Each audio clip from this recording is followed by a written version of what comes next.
4.5 లక్షల స్థానంలో. మన జీడీపీ ఇప్పుడు 21 లక్షల కోట్లు. మహిళలు వారు పొందినది వాళ్లకు ఆర్థికంగా సాధికారత కల్పించడమే కాకుండా కుటుంబంలోని డైనమిక్స్ని మార్చేసింది. తృణమూల్ కాంగ్రెస్ పట్టణ సీట్లను గెలుచుకుని ఉండేది కాదు.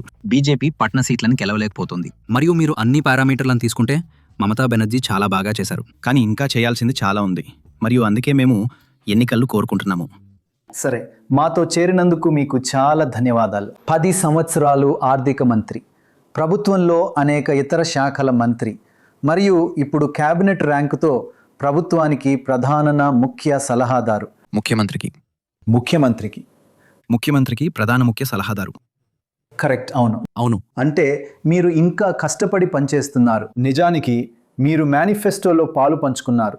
అవును, నేనున్నాను. మరియు కాబట్టి ఆ మేనిఫెస్టోని చదువుతుంటే పాక్షికంగా చదివాను. అవును.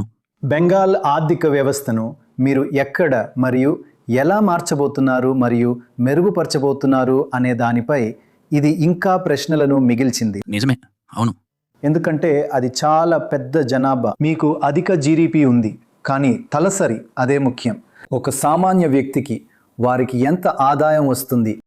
అవును, ఇప్పటికీ తక్కువగా ఉంది. తలసరి ఆదాయాన్ని, సామాన్య ప్రజల ఆదాయాన్ని మీరు ఎలా మెరుగుపరచబోతున్నారు?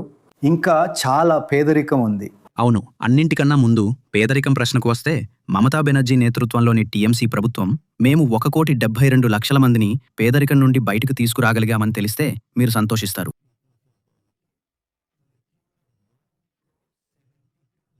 1.70, 1.72 కోటి. అవును, 1,72,00,000 మందిని మేము పేదరికం నుండి బయటకు తీసుకురాగలిగాము. 17 మిలియన్లు. అది 17 మిలియన్లు, మిలియన్ల పరంగా. నిజమే. ఇప్పుడు మళ్ళీ అది ఇంకా జరుగుతున్న పని. చాలా పెద్దది. రెండో ముఖ్యమైన విషయం ఏంటంటే నిరుద్యోగిత రేట్లో కూడా భారత ప్రభుత్వ ఇటీవల అధ్యయనం చూపిస్తుంది. నా అధ్యయనం కాదు, భారత ప్రభుత్వ అధ్యయనం. 2016 నుండి 2023 వరకు ఈ 6 సంవత్సరాల్లో మేము నిరుద్యోగిత రేటును 45.6% కాదు, 45.65% మేర తగ్గించగలిగాము.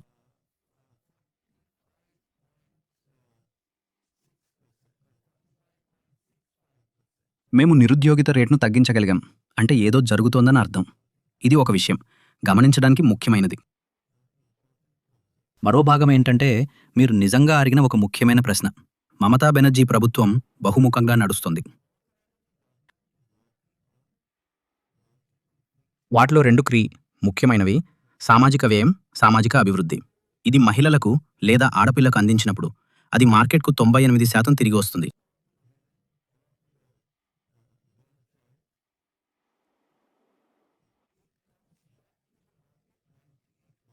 దాన్ని పేద ప్రజల మార్జినల్ ప్రొపెన్సిటీ టు కన్జ్యూమ్ అంటారు. అది వారికి అధికారాన్ని ఇస్తుంది.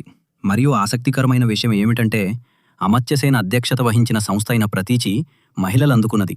అది వారికి ఆర్థికంగా అధికారం ఇవ్వడమే కాకుండా కుటుంబంలో మహిళా సాధికారత యొక్క డైనమిక్స్ను కూడా మార్చిందని చెబుతోంది.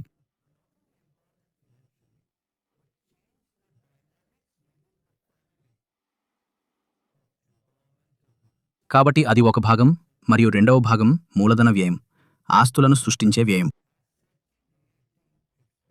మరియు ఆస్తులను సృష్టించే వ్యయం పెరిగింది 18 రెట్లు. సామాజిక వ్యయం 18 రెట్లు పెరిగింది. ప్రభుత్వ మూలధన వ్యయం 18.566 రెట్లు పెరిగింది. ఇంచుమించుగా ఒకదాంతో ఒకటి పోటీ పడుతూ ఆస్తులను సృష్టించే వ్యయం చేస్తూ మరియు వారి ప్రస్తుత ఆర్థిక సామర్థ్యం నుండి వారిని పైకి తీసుకురావడానికి సామాన్య ప్రజలకు వనరులను అందిస్తూ.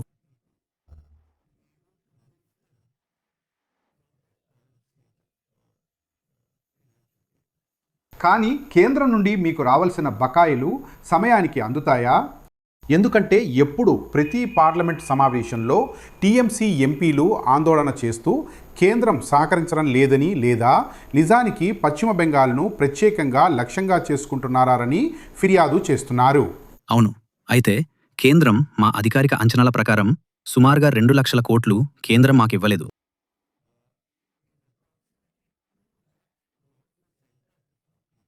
కాబట్టి ఆ కేంద్ర అది మాకివ్వని దానిలో నేను మీకు ఒక ఉదాహరణ ఇస్తాను. 100 రోజుల పని విషయంలో 36,000 కోట్లు వారు మాకివ్వలేదు.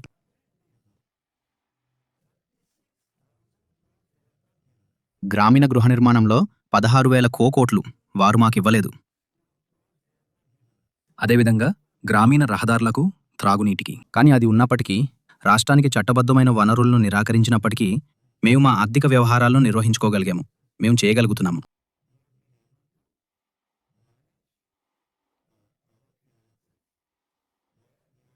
మీరు అన్ని పారామితులను చూస్తే మేం బాగానే చేస్తున్నాం. మరియు మన జీడీపీ ఇప్పుడు 21 లక్షల కోట్లు, 21 లక్షల కోట్లు, 4.5 లక్షల కోట్ల స్థానంలో ఉంది. కాబట్టి మీకు నా సమాధానం అవును, కేంద్రం మాకు చట్టబద్ధంగా రావాల్సిన దాన్ని నిరంతరంగా నిరాకరించింది. కానీ అది ఉన్నప్పటికీ ప్రభుత్వం ఆర్థిక వ్యవస్థలో కొన్ని అద్భుతమైన మార్పులు చేసింది. అయితే నా ప్రశ్న ఆ పథకాల గురించండి. రాష్ట్ర ప్రభుత్వం ప్రకటించింది సంక్షేమ పథకాలను, మరియు ఇటీవల ప్రకటించిన వాటిలో ఒక పథకం 21 నుండి 40 ఏళ్ల వయసు గల ప్రజల కోసం వారికి నెలకు 1,500 రూపాయల ఆదాయం లభిస్తుందని. అవును 12 రోజుల వ్యవధిలో 84 లక్షల మంది నమోదు చేసుకున్నారు. అవును అది ఈ వయసు వర్గంలోని ప్రజలలో 4 ఒకరు. అవును ఇప్పుడు 10 సంవత్సరాలుగా ప్రభుత్వం అధికారంలో ఉన్న ఈ రాష్ట్రంలో నిరుద్యోగం, ఉద్యోగాలు లేకపోవటం గురించి ఇది ఏమి చెబుతుంది? అయితే ఇక్కడ ముఖ్యమైన విషయం ఏమిటంటే, మీరు భారతదేశం మొత్తం నిరుద్యోగ రేటును చూస్తే పశ్చిమ బెంగాల్ నిరుద్యోగ రేటు గణనీయంగా తక్కువగా ఉందని మీరు కనుగొంటారు. మరియు ఈ గణాంకం మీకు అందుబాటులో ఉంది.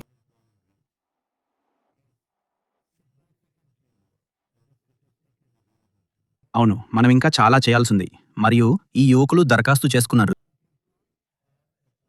వారిలో చాలా మంది చదువుతున్నారు, వారు పరీక్షలు రాస్తున్నారు మొదలైనవి. మరియు వారు నమోదు చేసుకున్నారు. మీరు చెప్పిందదే, నమోదు చేసుకున్న వారిలో నుండి వస్తారు వాళ్ళు. డబ్బులు పొందుతున్నవారు దానికి అర్హత సాధించిన వారే. ఉదాహరణకు మీరు 10వ తరగతి ఉత్తీర్ణులవ్వాలనేది అవసరం. అదే మాధ్యమిక్. ఇప్పుడు నమోదు చేసుకున్న ఆ 86 లేదా ఆ సంఖ్య ఏదైనా సరే, 84 లక్షలు. కొంత 84 లక్షలు. వారిలో కొందరు ఉత్తీర్ణులై ఉండకపోవచ్చు, కానీ వారు దరఖాస్తు చేసుకున్నారు. ఆపై రెండవదిగా మీరు రెండవ షరతును కూడా చూడాలి. అదేంటంటే, మీరు ప్రస్తుతం లాభదాయకమైన ఉద్యోగంలో లేరు. కాబట్టి వారు పార్ట్ టైం పనిచేస్తూ ఉండవచ్చు, వారు అనధికారిక రంగంలో పనిచేస్తూ ఉండవచ్చు, కానీ దరఖాస్తు చేసుకోవడం తమ హక్కు అని వారు భావించారు. కాబట్టి నేను చెప్పేదేమిటంటే, రిజిస్ట్రేషన్ల సంఖ్య సాపేక్షంగా పెద్దదే అయినప్పటికీ మీరు ఉపాధి యొక్క మొత్తం చిత్రాన్ని చూస్తే దానికి నేను చాలా ఉదాహరణలు ఇవ్వగలను ఎక్కడైతే మేము ఉపాధిని ఉత్తేజపరిచాము. మరియు భారత ప్రభుత్వం గత 6 సంవత్సరాల్లో నిరుద్యోగిత రేటును 45.65% తగ్గించామని చెప్తోంది. కాబట్టి స్పష్టంగా మేము నిరుద్యోగిత రేటును తగ్గించాము. కానీ ఒక 10 నుండి 12 కోట్లు. నా ఉద్దేశ్యం, మీరు 110 మిలియన్ల మంది గురించి మాట్లాడుతున్నారు. వారిలో చాలామంది యువకులు. ఎందుకంటే జనాభా పిరమిడ్ జీవితకాల పట్టిక మీకు చెప్పే ప్రకారం ఇది అధిక కేంద్రీకరణ ఉన్న వయసు వర్గం. మనం చేయాల్సి ఉంటుంది. ఇది పురోగతిలో ఉన్న పని. కాబట్టి ఈ ఎన్నికలలో ఇది చాలా నీచమైన ఎన్నిక. అవును, మీరు కేంద్రంతో పోరాడుతున్నారు. మీరు చెప్పినట్లుగా వాళ్ళు మీకు నిధులు ఇవ్వడం లేదని చెబుతూ వాళ్ళు బెంగాల్ పట్ల వివక్ష చూపిస్తున్నారు. వాళ్ళు ప్రయత్నిస్తున్నారు అవును, కేంద్రం నుండి బెంగాల్ను స్వాధీనం చేసుకోవడానికి. అవును, కాబట్టి కేంద్ర వ్యతిరేక, మరి వాళ్ళది ముస్లిం వ్యతిరేక. అవును, గాస్పేటియా ముసుగులో. సరే, ఇంత వ్యతిరేకతతో ఈ ఎన్నికల ప్రచారం జరగడాన్ని ఒకరు ఎలా చూస్తారు? సరే, మీరు హింస జరుగుతుందని ఊహిస్తున్నారా? మీరు అదంతా ఎలా నియంత్రించబోతున్నారు? అయితే నా ఉద్దేశంలో దీని వెనుక ఎన్నికల ప్రక్రియ అనేది ప్రజలు మాట్లాడుకొని ఒక విషయం. అదే మమతా బెనర్జీకి సామాన్య ప్రజలతో ఉన్న అనుబంధం. ఇది ఒక బంధం. దాన్ని బీజేపీ ఛేదించలేకపోయింది మరియు దాన్ని ఎప్పటికీ ఛేదించలేదు. ఉదాహరణకు, ఒక మహిళ మరొక వృద్ధురాలికి మసాజ్, మీకు తెలుసుగా, ఆయిల్ మసాజ్ చేయడానికి వచ్చింది. ఆమెను అడిగారు, రాజకీయాల సంగతేంటి? ఇది 2016లో. అప్పుడు లోకేష్ సుందర్ లేదు. రాజకీయాల గురించేంటి? ఆమె చెప్పింది, నాకు రాజకీయాలు అర్థం కావు. దీదీ మాకేది మంచిదో అదే చేస్తుందని నాకు తెలుసు. అప్పుడు ఆ వ్యక్తి అడిగారు, నీకేమొచ్చింది? చెప్పింది, నాకేమీ రాలేదు, కానీ ఆమె ఏది చేసినా అది మా కోసమే ఉంటుందని నాకు తెలుసు. కాబట్టి పోరాటం నుండి 34 సంవత్సరాల పోరాటం నుండి వచ్చిన చాలా లోతుగా పాతుకుపోయిన బంధం ఉంది. ఒక యోధురాలు, పేదల కోసం పోరాడే వ్యక్తి మొదలైనవి. ఇది ఒక అంతర్లీనమైన విషయం. ఇప్పుడు ఆమె ఆ విషయాన్ని ఎలా ముందుకు తీసుకెళ్ళింది అనేది నన్ను ఒకరు అడిగిన ప్రశ్న. పేదలకు ఆర్థిక వనరులతో దాన్ని కొనసాగించింది. కాబట్టి మహిళలు 2.4 కోట్ల మంది మహిళలు, అంటే 24 మిలియన్ల మంది మహిళలు అందుకున్నారు. ఇప్పటి వరకు లో కేసుండర్ను అందుకున్నారు. అది ఇప్పుడు 1500.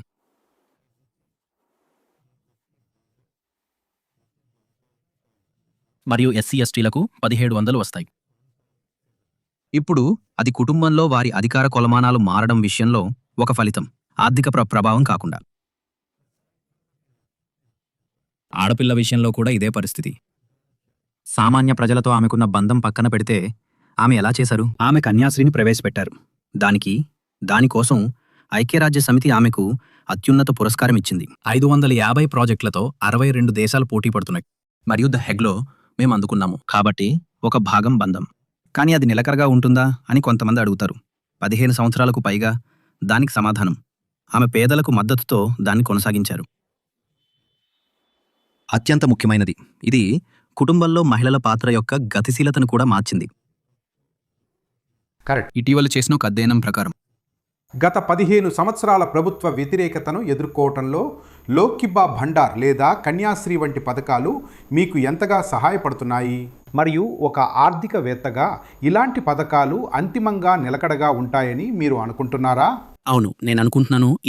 అది ఒక సరైన ప్రశ్న. అన్నిటికంటే ముందు ఇది నిలకడగా ఉంటుంది. ఎందుకంటే ఈ సంవత్సరం ప్రభుత్వం మొత్తం బడ్జెట్ 4 లక్షల కోట్ల కంటే ఎక్కువ.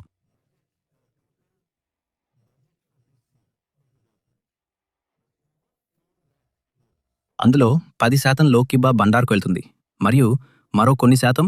కాబట్టి మీరు సామాజిక అభివృద్ధికి వెళ్లే మొత్తం బడ్జెట్లో 15% గురించి మాట్లాడుతున్నారు.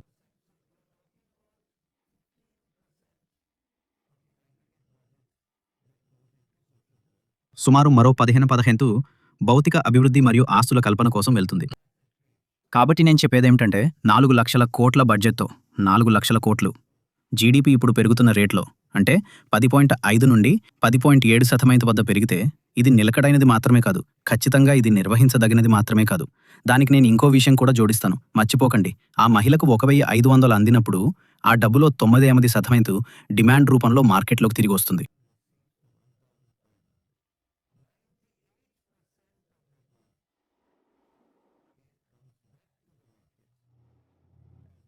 దానిని ఉపాంత వినియోగ ప్రవృత్తి అంటారు.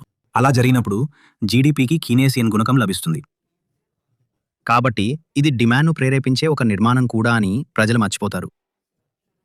కాబట్టి ఆ నిలకడనేది అది డిమాండ్ రూపంలో మార్కెట్లోకి తిరిగి వచ్చేదాని నుండే వస్తుంది. ఇటీవల ఒక గ్రామంలో ఒక మహిళ ఈ డబ్బుతో ఒక మిక్సీ కొనుగోలు చేసింది. వెంటనే అది మొత్తం గ్రామంపై వినియోగదారు అభివృద్ధి ప్రభావాన్ని చూపింది. అక్కడ ఇతర మహిళలు కూడా ఒక మిక్సీ కొనాలని కోరుకున్నారు.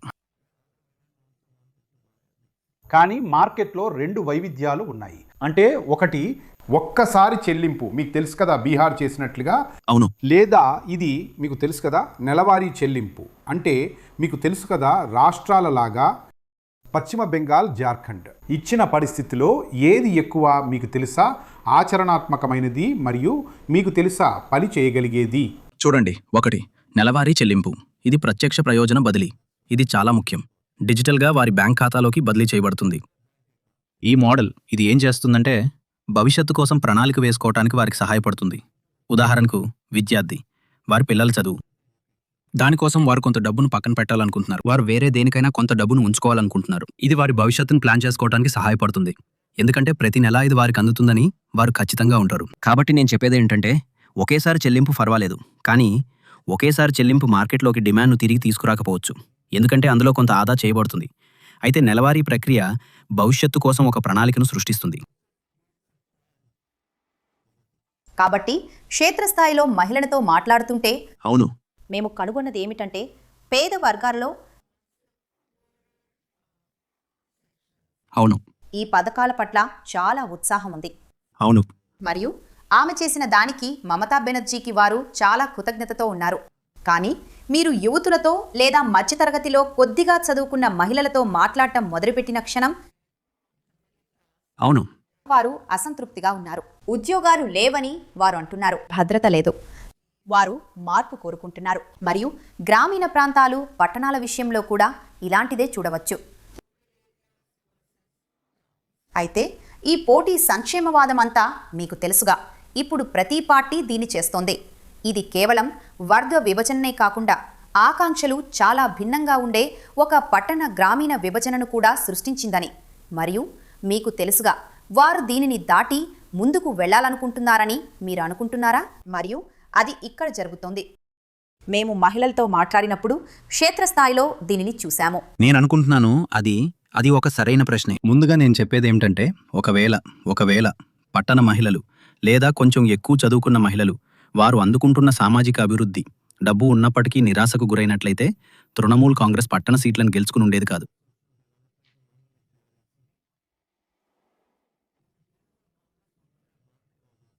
పరిస్థితి సరిగ్గా దీనికి విరుద్ధంగా ఉంది. బీజేపీ పట్టణ సీట్లను గెలవలేకపోతుంది. మీరు కోల్కతా మహానగరాన్ని తీసుకోండి. నేనెక్కడి నుంచైతే ఎన్నికయ్యానో ఆ కుర్దాన్ని తీసుకోండి. చిన్న చిన్న పట్టణాలు.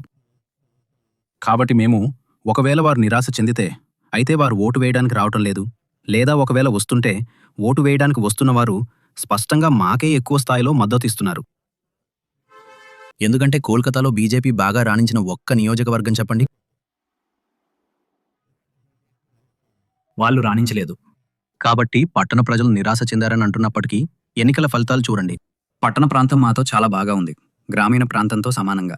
రాష్ట్ర భౌగోళిక స్వరూపంలో తేడాలు ఉన్నాయి.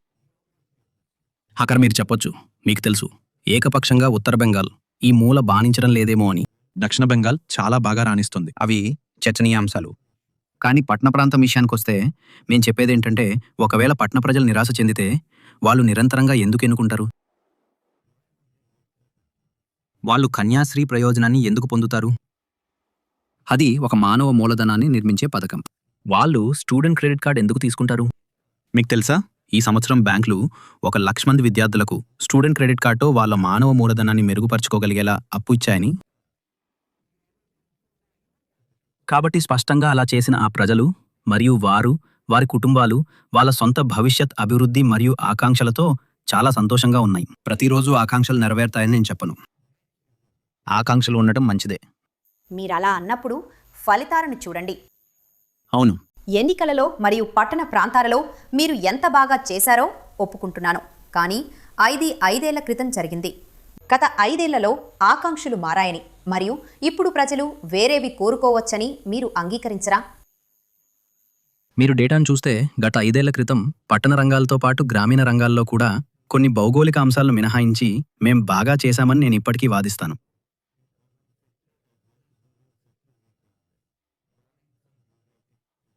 ఈ సంవత్సరం బహుశా మనం పట్టణ రంగంలో అంతే బాగా చేస్తాము. ఎందుకు? కోల్కతా కార్పొరేషన్, కోల్కతా డెవలప్మెంట్ అథారిటీని తీసుకోండి. అద్భుతమైన పని జరిగింది.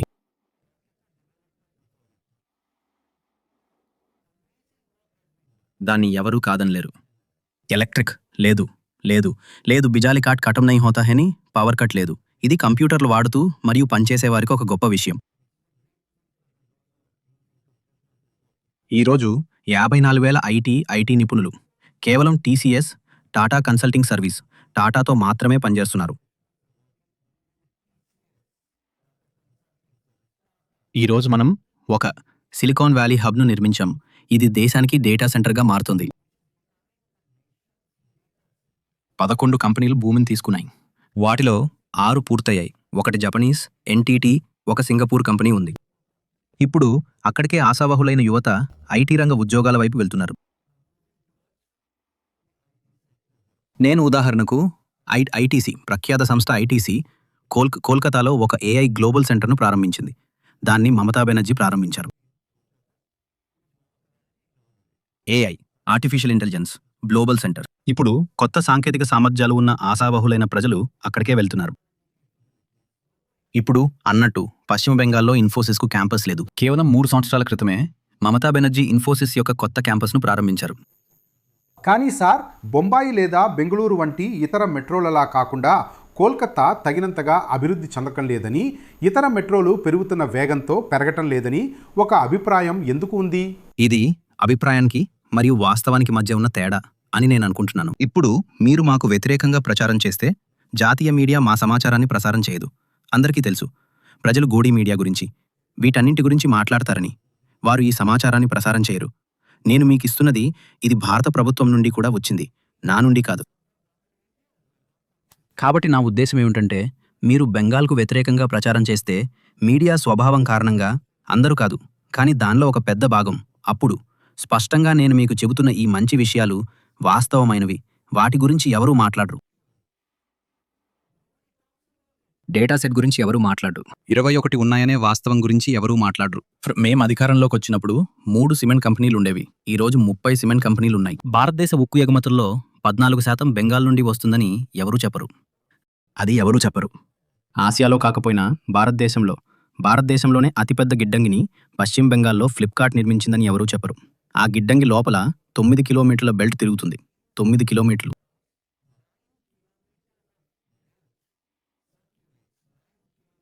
ఇది గత 5 ఏళ్లలో మాత్రమే జరిగింది. ఇప్పుడు అది ఎవరూ చెప్పరు. మేం చెప్తాం కానీ జాతీయ మీడియా దాన్ని కవర్ చేయదు. కాబట్టి నా ఉద్దేశం ఏమిటంటే, మీడియా మీకు చెప్పేదాని నుండే అభిప్రాయం ఏర్పడుతుంది. నేను మాట్లాడుతున్నది జాతీయ మీడియా గురించి. మరియు అలా జరిగినప్పుడు నేను మీకు ఇస్తున్న ఈ వాస్తవాలకు జాతీయ మీడియాలో స్థానం కల్పించకపోతే అభిప్రాయం ఏర్పడుతుంది. వాస్తవికత పూర్తిగా అందంగా మరియు ఆహ్లాదకరంగా ఉందని నేను చెప్పడం లేదు. అది అసలు విషయం కాదు. ఇది పురోగతిలో ఉన్న పని. మరియు మేము మరియు మమతా బెనర్జీ, మీరు అన్ని పారామితులను పరిగణనలోకి తీసుకుంటే చాలా బాగా చేశారు. కానీ ఇంకా చేయాల్సింది చాలా ఉంది. మరియు అందుకే మేము ఎన్నికలను కోరుకుంటున్నాము. మీరు ఆర్థిక మంత్రిగా మరియు వివిధ ఇతర మంత్రి పదవులలో ఉన్నప్పుడు మీరు సాధించినందుకు సంతోషంగా ఉన్న 3 విషయాలు, మరియు ఇప్పుడు నిజంగా జరగాలని మీరు కోరుకుంటున్న 2 లేదా 3 విషయాలు మాకు చెప్పండి. సరే, అన్నింటికన్నా ముందు ప్రజలకు తెలియని విషయం ఏమిటంటే, పశ్చిమ బెంగాల్లో పాలనలో జరిగిన డిజిటల్ విప్లవం. పశ్చిమ బెంగాల్ ఖజానా నుండి ₹1 కూడా నగదు రూపంలో గానీ లేదా చెక్కు రూపంలో గానీ బయటకు వెళ్ళదు. ఇది పూర్తిగా డిజిటల్గా బదిలీ చేయబడింది. 2.4 కోట్ల మంది మహిళలు ఒక్క ఫిర్యాదు కూడా లేకుండా వారి బ్యాంకుల్లో డిజిటల్గా లోకేష్ భండార్ను అందుకోవటాన్ని మీరు ఊహించగలరా? అంటే డిజిటలైజేషన్ అనేది మమతా బెనర్జీ సాధించిన ఒక గొప్ప విజయం. సరే, అది ఒకటి. రెండవది, సామాజిక సాధికారత ఒక అద్భుతమైన ప్రక్రియగా ఉంది. 95కు పైగా పథకాలున్నాయి. మీరు కేవలం లోకేష్ భండార్ గురించే వింటారు. 95 పథకాలు, వాటిలో స్కాలర్షిప్లు. విద్యార్థులకు ఏవైతే సామాజిక అభివృద్ధిని సాధించాయో అది పశ్చిమ బెంగాల్లో ఒక అద్భుతమైన అభివృద్ధిగా ఉంది. 2 విషయాలు మీరు ఇప్పుడు జరగాలని కోరుకుంటారు. సరే, నేను అనుకుంటున్నాను మొదటి విషయం ఏంటంటే, పశ్చిమ బెంగాల్లో ఒకటిగా అవ్వాలనే దార్శనికత వైపు మమతా బెనర్జీ పనిచేస్తున్నారు. దాని ర్యాంకును పెంచడం. ఉదాహరణకు ఆ మేనిఫెస్టో చెప్తోంది ఏమిటంటే, రాబోయే గరిష్టంగా 10 సంవత్సరాల్లో మనం దేశంలో 3వ అతిపెద్ద రాష్ట్రంగా అవుతాం. మేము 10.50% నామమాత్రపు వృద్ధితో ఎదుగుతున్నాము.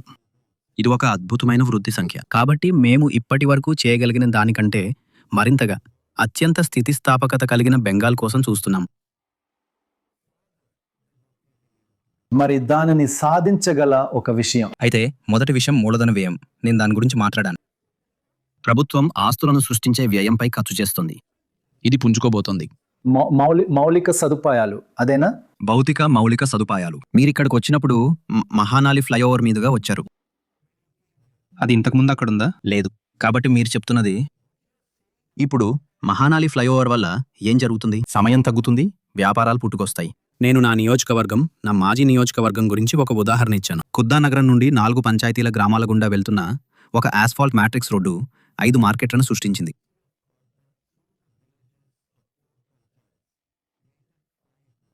మీరు రోడ్డును నిర్మించారు మరియు అది సృష్టించింది. దానికి మల్టిప్లయర్ ఎఫెక్ట్ ఉంది మరియు 5 మార్కెట్లను సృష్టించింది. కీనేసియన్ మల్టిప్లయర్ 5 మార్కెట్లను సృష్టించింది. అవును. ఎందుకు? ఎందుకంటే చోటా హాతి, వాళ్ళు పిలిచే ప్రకారం సరుకులు మోసుకెళ్లే చిన్న వ్యాన్ ఇప్పుడు మార్కెట్కు చేరుకోగలదు. రోడ్డు సరిగ్గా లేనప్పుడు అది చేరుకోలేకపోయింది. మీకు చాలా ధన్యవాదాలు. అది చాలా చాలా ఆసక్తికరంగా ఉంది. ధన్యవాదాలు. మీకు చాలా ధన్యవాదాలు.